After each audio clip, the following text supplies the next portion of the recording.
मेरी समझ में नहीं आता कि आप जनता का विश्वास जब आप खुद अपने ही सरकार अपने ही प्रशासन के खिलाफ मुख्यमंत्री होने के बावजूद आप अगर सड़क पर उतरती हैं तो क्या आप जनता को विश्वास दिला रही हैं न्याय का, या उनके भीतर एक डर का माहौल आप पैदा कर रही हैं। ये कहीं ना कहीं ममता बनर्जी जी की एक मुख्यमंत्री होने के नाते कमज़ोरी को दर्शाता है। ये समझ के परे है कि एक राज्य का मुख्यमंत्री अपनी ही सरकार अपने ही शासन अपने ही प्रशासन के खिलाफ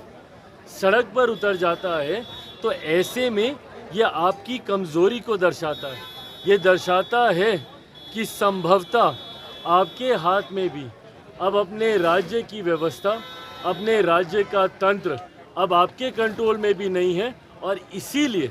इतनी ज़्यादा अराजकता का माहौल बंगाल जैसे राज्य में बना हुआ है, जो सिर्फ और सिर्फ मुख्यमंत्री जी की लापरवाही उनकी कमजोरी को दर्शाता है। यूपीएससी में लैटरल एंट्री पर लेकर राहुल गांधी ने आरक्षण से यूपीएससी की तुलना कर दी है और कहा कि सरकार आरक्षण खत्म करना चाहती है इस एंट्री के जरिए। देखिए, मैं इस दो बात को एकदम स्पष्ट कर दूं। अगर किसी भी एक विषय को उदाहरण के तौर पर दिखाकर अगर सरकार की नीयत पे सवाल उठाया जाएगा, तो आज की तारीख में सरकार का अंग होने के नाते मैं इस बात को स्पष्ट कर दूं, हेड ऑफ द गवर्नमेंट मेरे प्रधानमंत्री हैं, और प्रधानमंत्री जी की सोच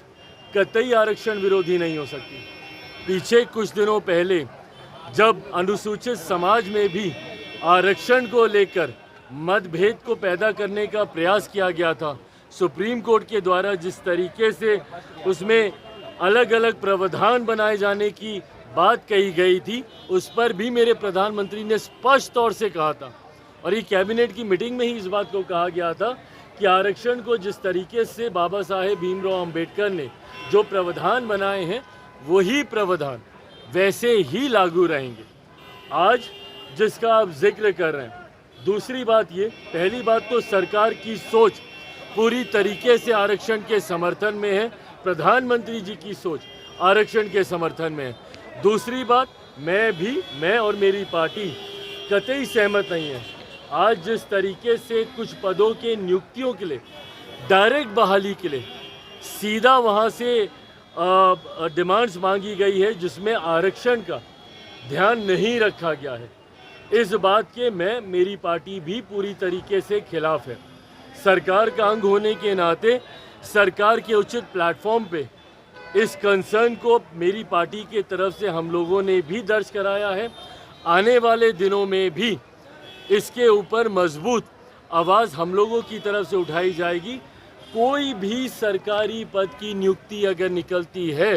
तो उसमें आरक्षण के प्रावधानों का ध्यान रखा जाना ज़रूरी है। अनुसूचित जाति, जनजाति, पिछड़ा वर्ग का जो आरक्षण जिस तरीके से सरकारी नौकरियों में जिस तरीके से चलता आ रहा है, हर नियुक्ति में इसका ध्यान रखा जाए, ये अनिवार्य है। और अगर ऐसा नहीं रखा जाता है, जो कि आज हम लोग को भी देखने को मिला है, इसके लिए सरकार उचित कार्रवाई ज़रूर करेगी।